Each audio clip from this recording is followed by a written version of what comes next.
Gi-lockdown na ang duha ka barangay sa Kalinan District, Davao City nga nagpositibo sa ASF. Pipila ka mga residente misumbo nga dunay nagapamaligya og karne sa barato nga presyo. Ani ang report. Sa barangay Lacson pa lang, tanang tao moagi sa foot bath ug masakyanan, ginasprayhan og disinfectant nga gikan sa barangay Dominga ug barangay Lamanan. Kining dalang manok ni Nanay Aurea Ido nga panghanda unta sa birthday sa iyang apo, apil sa dili palutson sa checkpoint. Kini ang pagpatuman og lockdown sa lokal nga panggamanan. Iyang anak. Dili tugtan? Karon dili tugtan pala poste adto. Istrikto na gigikan sa manok, kanding, baboy, tanan. Di na pa sudlon sa Kalinan.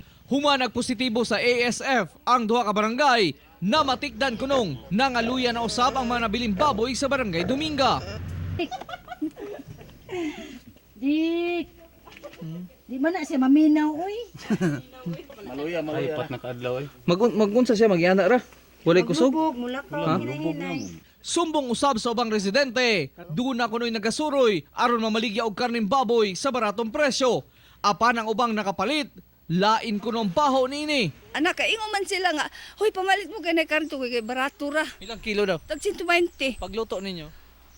Akuan, kanang laing lasag yun, sir. Nya, simot ko, baho. Ano to dito? Nya. Namalit kami, 150 ang kilo niyo. Pwede na, sa mga banda, hoy, namalit eh. Anong barato mga kaya, be? Ang kasikbit nga barangay nga Lacson, pipila na usab ka mga Binoyong baboy ang nagluya na. Pula ang mata, nagakalibanga, init ang lawas ug galubog na. Nga di lang daw pa, kuan dai pahilabtan ni report ng bukas barangay. Nay nagadto taga City Bet. Oo, nag-aning tibit ganina siya ang nakakuan nga nanay jud simptom among kuan diri. Panawagan sa otoridad nga motuman og protokol aron dili na mokatag pa ang ASF sa Kalinan District.